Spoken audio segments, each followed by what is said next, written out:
I am nervous as all hell testing this. Here we go.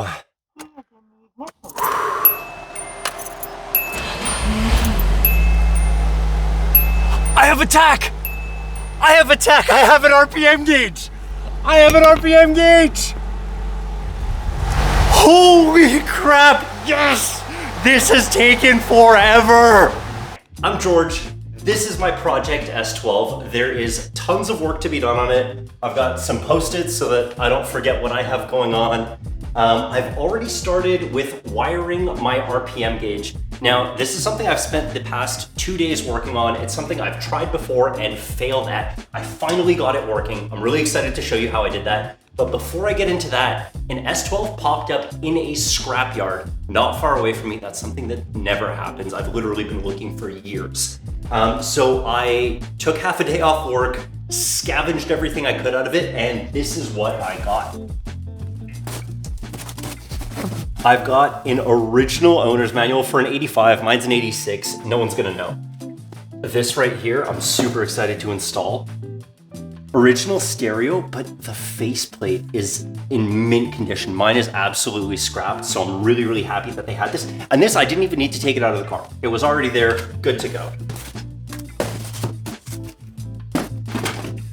Got a stereo faceplate because I'm realistically gonna crack mine as I try to take it out.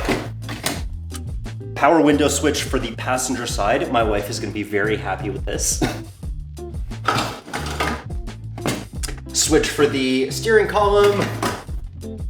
The headlamp switch. Yes, thank you. The headlamp switch sensor. I don't really know how it works, but I know I have trouble with my headlamp, so I'm hoping that'll fix it. I got a spare Talking Betty module because I can guarantee you if mine stops working, I'm never gonna find one again. I also got a passenger side mirror because this is a piece of plastic that is warped to all heck and completely useless. Down here, I got 2 strut spindles. Now I don't intend on installing these on the car as is, but I have a really cool project coming up with these. Over there. We have a new carpet because the battery that was in my trunk spilled on my old one and now it's in tatters in the corner. Under here, not from the junkyard, a new, very old, long nose R200 differential with axles. Now that I have a spare, I can weld it for activities. Now for the RPM gauge. Starting on the driver's side here, I have this 4-diode connector that essentially takes all the signals that go to the coil packs for the spark plugs and combines them into one. And I have that wired in a very testy fashion all the way over to the passenger side. Passenger side, we have this massive connector down here. That is the SMJ, which is the super multi-joint? No, that I can't remember. Super multi-junction, I think it is. And you'll notice the wire's connected right here.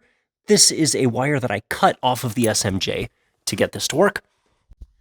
Essentially, with that wire cut, what I'm doing is I'm completely bypassing the main harness, right? So all the portion that's in the front of the car is bypassed, and I have my signal directly going to the dash harness to the cluster, and that's what's giving me my RPM gauge. This is something I have wanted the car's been running with the new engine for well over a year now, and I still haven't driven it with an RPM gauge. So I'm very, very excited about this.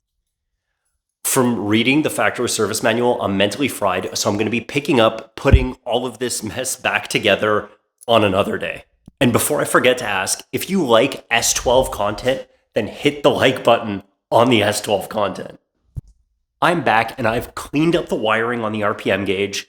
So I just gave it a last test, and now it's time for me to get all of this dash back together.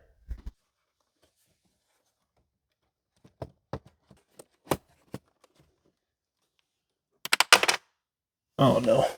You want to talk about frustrating? This is a magnet. You can hear the screw.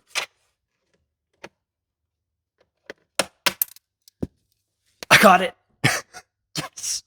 All right, let's not make that mistake again. And we're in.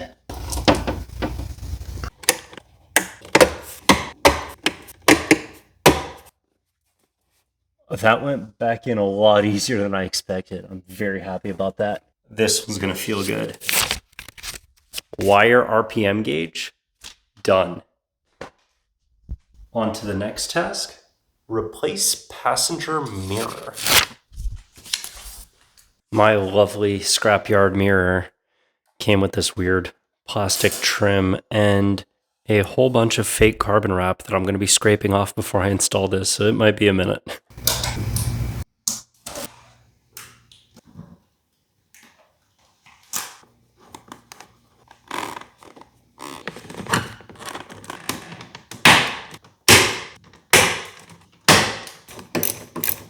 I could not remove the door card, but I did manage to just get to the connector to disconnect the mirror. And we're out.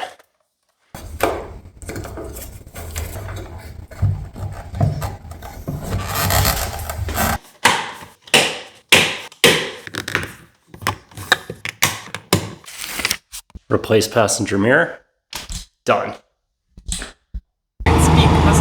All right, it's the end of November, which means this is very likely the last trip I'm going to be taking in this car before it goes away for winter. We have winter tire laws in Quebec, which means as of December 1st, I won't be able to drive this car. As of the time that you're seeing this, the car will be stored away in the garage.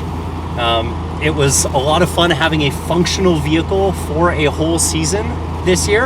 And I say functional, there are some asterisks there. It's still a project car. It's still, you know, coming up on 40 years old, so there's a lot left to do.